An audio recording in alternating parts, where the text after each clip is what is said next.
सहायक अध्यापिका तो पढ़ेंगे निबंध रचना के संबंध में। निबंध कैसे लिखा जाता है, निबंध की रचना कैसे की जाती है, इसके बारे में हम चर्चा करेंगे। तो आइए देखते हैं हम निबंध रचना। निबंध क्या है? निबंध रचना के पहले हम ये जान लें कि निबंध किसे कहते हैं। निबंध को लेख भी कहा जाता है। गद्य साहित्य में निबंध को एक स्वतंत्र और सर्वश्रेष्ठ विधा के रूप में अपनाया गया है। जैसे हिंदी गद्य साहित्य की कई विधाएं होती हैं, जीवनी, संस्मरण, उपन्यास, कहानी। उसी प्रकार निबंध भी गद्य की एक विधा होती है। इसके माध्यम से हम जो है अपने विचारों को प्रकट करते हैं। निबंध के माध्यम से लेखक अपने मनोभावों को व्यक्त करता है। यह निबंध जो है रचयिता के व्यक्तित्व का परिचायक होता है। उसमें उसका व्यक्तित्व झलकता है, उसके विचार दिखाई देते हैं, उसका निजीपन दिखाई देता है। अब निबंध शब्द की उत्पत्ति कैसे होती है, हम यह जानेंगे। निबंध शब्द नि उपसर्ग तथा बंध धातु से मिलकर बना है। नि का अर्थ है विशेष प्रकार से या भली भांति अथवा उचित ढंग से। तो नि का अर्थ क्या होता है? विशेष प्रकार से या भली भांति। और बंध का अर्थ होता है, बंध का अर्थ है बांधना। इसका तात्पर्य क्या हुआ कि विचारों को विशेष ढंग से, विशेष दृष्टि से प्रस्तुत करना।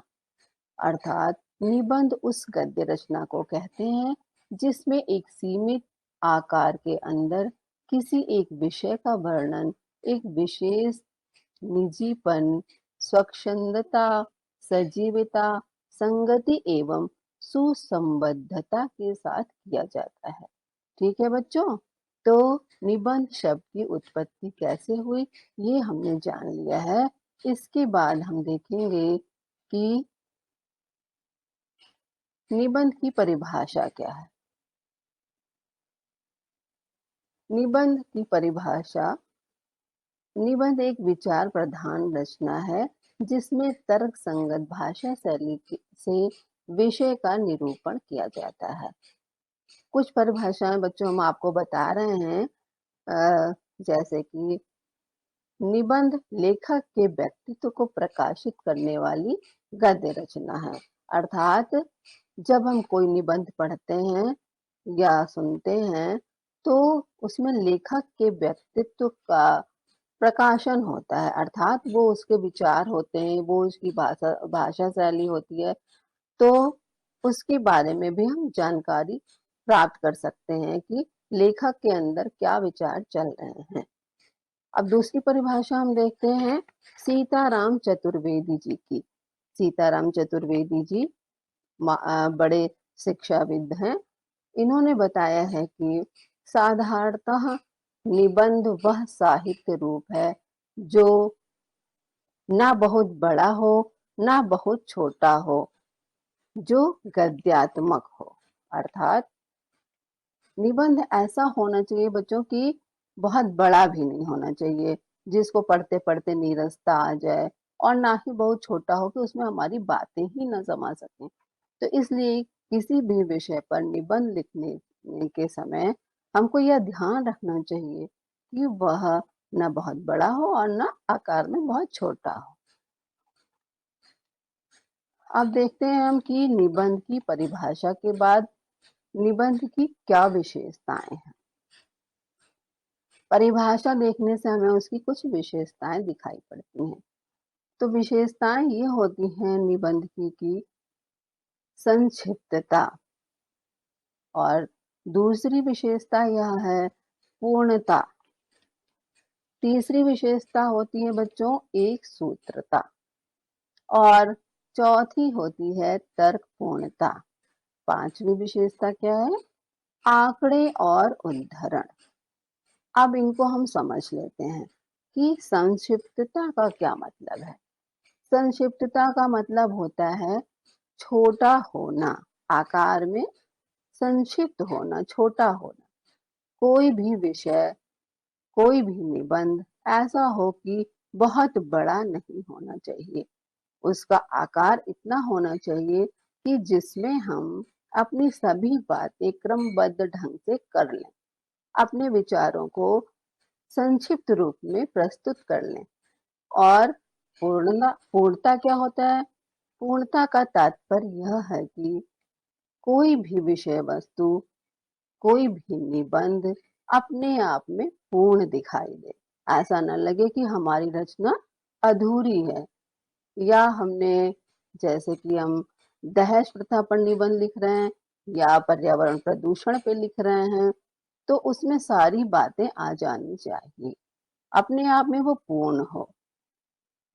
प्रदूषण कितने प्रकार के होते हैं, कैसे फैलता है, कैसे उनके दूर करने के उपाय हैं, तो ये सारी बातें एक जगह पर आ जानी चाहिए।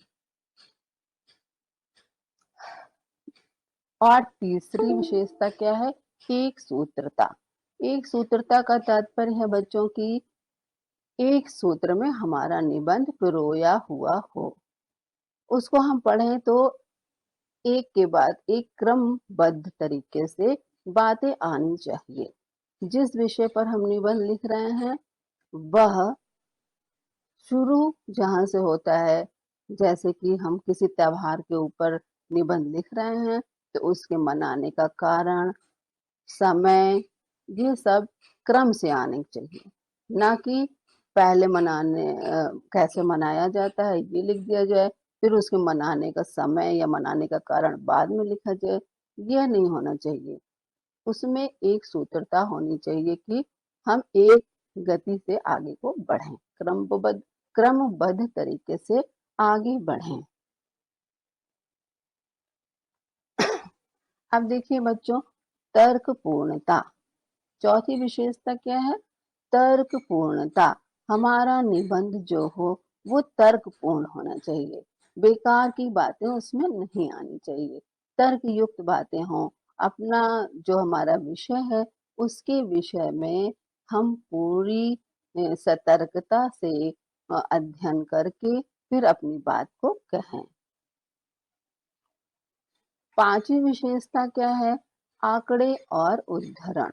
आंकड़े का तात्पर्य क्या है कि संख्याएं, आंकड़े, जैसे कि हम बेरोजगारी के बारे में अध्ययन करते हैं, निबंध लिखते हैं, या शिक्षा के बारे में करते हैं, तो उसके आंकड़े हम सही प्रस्तुत करें। पूरी तरह से अध्ययन करने के बाद ही हम सही आंकड़ों को दें। उद्धरण का मतलब है कि उदाहरण, उदाहरण के माध्यम से भी हम अपनी बात को स्पष्ट कर सकते हैं। तो निबंध में हम अपनी बात को सत्य सिद्ध करने के लिए आंकड़े और उदाहरणों को प्रस्तुत करते हैं। ठीक है बच्चों, अब इसके बाद हम देखेंगे आगे क्या देख रहे हैं, पढ़ रहे हैं। फिर आगे हम ये देखते हैं कि निबंध के तत्व, निबंध के तत्व या अंग। निबंध लिखते समय मुख्य बात हमें यही देखनी है कि निबंध कैसे लिखा जाता है, उसमें ये तत्व आने चाहिए, ये इसके अंग होते हैं, इन्हीं के ऊपर सारा निबंध निर्भर होता है। पहला है प्रस्तावना या भूमिका। प्रस्तावना या भूमिका क्या होती है? जब हम कोई निबंध लिखते हैं तो सबसे पहले हम यही हेडिंग डालते हैं, प्रस्तावना या भूमिका। जो भी विषय हमारा है, जो भी शीर्षक हमारा है निबंध का, उसके लिए हम कुछ भूमिका बनाते हैं। जैसे अगर हमको देश प्रेम पर निबंध लिखना है तो उसके लिए प्रस्तावना डाल करके, हेडिंग डाल करके, ये प्रस्तावना की देश प्रेम के संबंध में हम बताएंगे। या कोई कविता हो तो उसको भी हम लिख सकते हैं भूमिका पर कि भरा नहीं जो भावों से बहती जिसमें रसधार नहीं, हृदय नहीं वह पत्थर है जिसमें स्वदेश का प्यार नहीं। तो ऐसे प्रस्तावना हम किसी कविता के माध्यम से या जो हमारा विषय है वह क्या है, उसे क्या कहते हैं, प्रस्तावना में यही बात लिखी जाती है। ठीक है बच्चों। फिर हम आते हैं मूल विषय के विस्तार पर।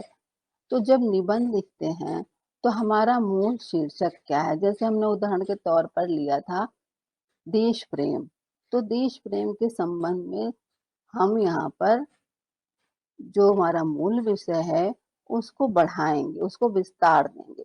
देश प्रेम के संबंध में हम लिखेंगे कि अ, जो उम, हमारे पूर्व प्रसिद्ध लोग हुए हैं देश प्रेमी लोग, उनका वर्णन करेंगे और मूल विषय के विस्तार देंगे जैसे देश प्रेम के संबंध में, और आगे की बातें बताएंगे कि देश प्रेम कैसे प्रकट कर सकते हैं। केवल सीमा पर रह कर के सैनिक बन कर के ही देश प्रेम नहीं होता है, बल्कि देश के अंदर रहते हुए स्वदेशी चीजों के प्रयोग से और देश के प्रति अपने कर्तव्यों को निभा करके भी देश प्रेम को व्यक्त कर सकते हैं। ठीक है, तो ये हमारे मूल विषय के संबंध में विस्तार होता है। अब देखिए तथ्यपरक चिंतन। जब भी हम कोई निबंध लिखते हैं तो हमको तथ्यपरक मतलब कि जो सही सही आंकड़े हों, सत्य घटना हो, सत्य बातें हों, उस पर हमें चिंतन करके लिखना चाहिए। फिर हम क्या करते हैं? संबंधित आंकड़ों एवं उद्धरणों का प्रस्तुतिकरण। तो जिस विषय पर हम निबंध लिख रहे हैं उससे संबंधित अगर कुछ अंकों की बातें हैं, आंकड़े हैं, तो उनको प्रस्तुत करेंगे। उदाहरण देकर कर समझा सकते हैं तो उन उदाहरणों को देंगे। इस तरह से हम निबंध के संबंध में आगे बढ़ते हुए उसको पूर्ण करेंगे। फिर सुझाव और निदान के उपाय भी बताएंगे कि जो विषय हमने लिया है, मान लीजिए कि देश प्रेम लिया था, तो उसमें हमें बताना पड़ेगा कि उसका जो है किस प्रकार से हम अपने देश को प्रेम कर सकते हैं और किस प्रकार से अपने आप को उस पर बलिदान कर सकते हैं। या फिर हम प्रदूषण के संबंध में लिख रहे हैं तो ये सुझाव देना होगा कि ये कैसे दूर किया जा सकता है, इसको दूर करने के उपाय क्या हैं। तो हम जो भी विषय लेंगे उसका निदान भी प्रस्तुत करेंगे। उस समस्या का, कोई भी समस्या है, दहेज प्रथा है या बेरोजगारी है, जो भी निबंध हमारा है उसको दूर करने के उपाय भी हम बताएंगे। ठीक है। फिर अंत में हमारा एक हेडिंग आता है उपसंहार। कोई भी निबंध प्रस्तावना से चलकर उपसंहार पर समाप्त होता है। तो उपसंहार क्या होता है? किसी भी निबंध का सारांश होता है। शुरू से लेकर के अंत तक जो हमने बातें बताई हैं निबंध में, उसको हम 4-5 लाइनों में सारांश के रूप में लिखते हैं। ठीक है बच्चों, इस तरह से हम निबंध लिखते हैं। तो निबंध के ये तत्व और अंग ही बहुत महत्वपूर्ण हैं। इन बातों को आप ध्यान रखिएगा कि कोई भी निबंध लिखने के पूर्व हमें सबसे पहले क्या हेडिंग डालनी है? प्रस्तावना। फिर मूल विषय के विस्तार को हमें दिखाना है।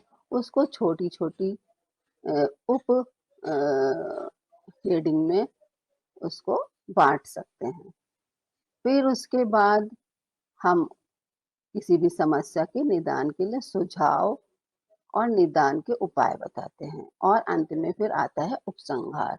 तो इस तरह से प्रस्तावना से लेकर उपसंहार के बीच में निबंध को पूर्ण करना होता है। बच्चों अब हम देखेंगे निबंध लिखते समय ध्यान देने योग्य बातें।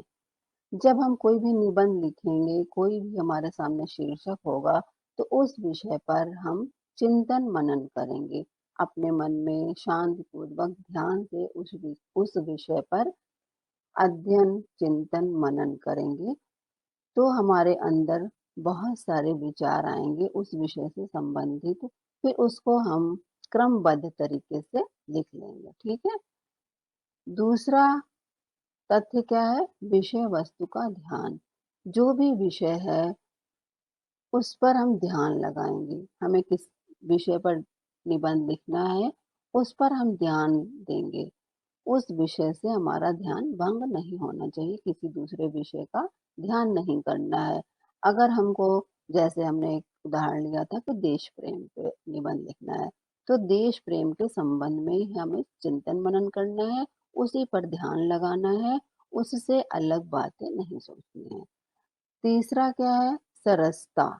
हमारे निबंध में सरसता बनी रहे, नीरसता ना आ जाए, पढ़ने के बाद हमें अच्छा ना लगे और हम आधा पढ़कर ही छोड़ दें। इसलिए हमें निबंध में सरसता भी लानी चाहिए, रस भी होना चाहिए, जो हमें आनंद दे। रस क्या होता है बच्चों? आनंद देने वाला तथ्य होता है। तो निबंध में हमारे ऐसी बातें हों, इस ढंग से वो लिखा गया हो कि पढ़ने में, सुनने में हमारा मन लगे। तीसरी बात क्या ध्यान देनी है? भाषा और वर्तनी की। हमारी भाषा अच्छी होनी चाहिए, शुद्ध होनी चाहिए, परिष्कृत होनी चाहिए और वर्तनी पर भी ध्यान देना चाहिए। गलत मात्राएँ नहीं लगानी है, नहीं तो फिर नंबर कट जाएँगे।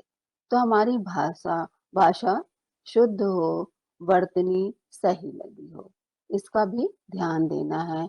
कहाँ पर हमें कॉमा लगाना है, कहाँ पूर्ण विराम लगाना है, ये सब बातें भाषा और वर्तनी के अंतर्गत आती हैं। इसलिए हमको निबंध लिखते समय ये बात भी ध्यान रखनी चाहिए। हमारे विचार बहुत अच्छे हैं, विषय वस्तु का भी ध्यान हमने रखा है, सरसता भी है, लेकिन कहीं का पूर्ण विराम कहीं पर लगा दिया तो बात बिगड़ जाती है। ठीक है? अब अंत में आपको यह भी ध्यान रखना है आकार के ऊपर। आपने चिंतन मनन कर लिया, विषय वस्तु का भी ध्यान रखा और सरसता भी बनी है, भाषा वर्तनी भी अच्छी है आपकी, लेकिन आपका आकार क्या हो गया? बहुत बड़ा हो गया। तो जब बड़ा आकार होता है, तो वो पढ़ने में हमें अच्छा नहीं लगता। आजकल बच्चों, किसी के पास भी समय नहीं है ज़्यादा, तो वो हमारा ध्यान नहीं देगा। ज़्यादा बड़ा अगर निबंध होगा तो उसको लोग पढ़ेंगे नहीं।